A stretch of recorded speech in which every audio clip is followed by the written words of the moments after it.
આજે અષાઢી બીજના પાવન પર્વે શહેરમાં અલગ અલગ 7 જગ્યાએથી ભગવાન જગન્નાથની રથયાત્રા નીકળશે। ત્યારે સુરતના જહાંગીરપુરા ઇસ્કોન મંદિરમાં વહેલી સવારથી જ ભક્તોના ઘોડાપૂર ઉમટી પડ્યા હતા।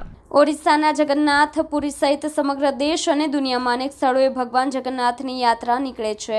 સુરતમાં 7 સ્થળેથી ભગવાન જગન્નાથની નગર યાત્રા નીકળી હતી। લાખો ભક્તોને ભગવાને દર્શન આપ્યા હતા। પરંપરા મુજબ દરેક મંદિરોમાં એક વખત મૂર્તિની પ્રાણ પ્રતિષ્ઠા થયા બાદ મૂર્તિનું સ્થળ બદલતું નથી। બપોરે દર્શન માટે મંદિરમાં જવાનું હોય છે, પરંતુ એકમાત્ર ભગવાન જગન્નાથ દર વર્ષે અષાઢી બીજના દિવસે નગર યાત્રાએ નીકળીને લાખો ભક્તોના ઘરે જઈને દર્શન આપે છે। જહાંગીરપુરા ઇસ્કોન મંદિરની રથયાત્રામાં આ વખતે અમેરિકાથી ઇસ્કોનના ચેરમેન H.H. ગુરુપ્રસાદ સ્વામી મહારાજ ખાસ હાજરી આપી છે। આ રથયાત્રા લગભગ 17 કિલોમીટર જેટલી અંતરની છે, જે સુરત સ્ટેશનથી બપોરે 3 કલાકે શરૂ થઈ જહાંગીરપુરા રાત્રે 9 વાગ્યા સુધીમાં પહોંચશે। ઇસ્કોન મંદિર વરાછા દ્વારા પણ 7 થી 8 કિલોમીટરના એરિયામાં રથયાત્રાનું આયોજન કરાયું છે અને વરાછા મિની બજાર સરદાર સ્ટેચ્યુ પાસેથી શરૂઆત કરીને ઉત્તરાયણ મોટા વરાછા સરથાણા નેચર પાર્ક ખાતે સમાપન થશે। ત્યાં હજારો ભક્તો માટે ભોજન પ્રસાદની વ્યવસ્થા કરવામાં આવી છે। આનંદ સાથે કહું છું કે એક જમાનો હતો કે જ્યારે રથયાત્રા હોય ત્યારે વાતાવરણ સંવેદનશીલ થતું હતું।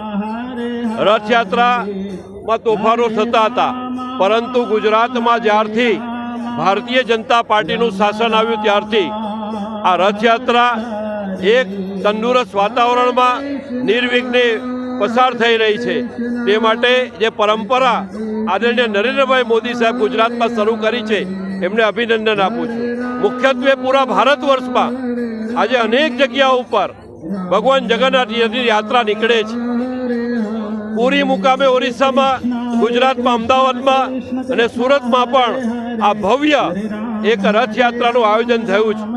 આપણે આપણા સાંસ્કૃતિકમાં, પુરાણોત્તકમાં, આપણી સનાતન ધર્મમાં ભગવાન કૃષ્ણ જ્યારે નગર ચર્ચામાં નીકળાતા એ જ વર્ષોની પરંપરા આજે ફરીથી એક વખત ભગવાન કૃષ્ણ, બલરામ, સુભદ્રા આપણા નગરમાં નગર યાત્રા, નગર ચર્ચા માટે નીકળે છે।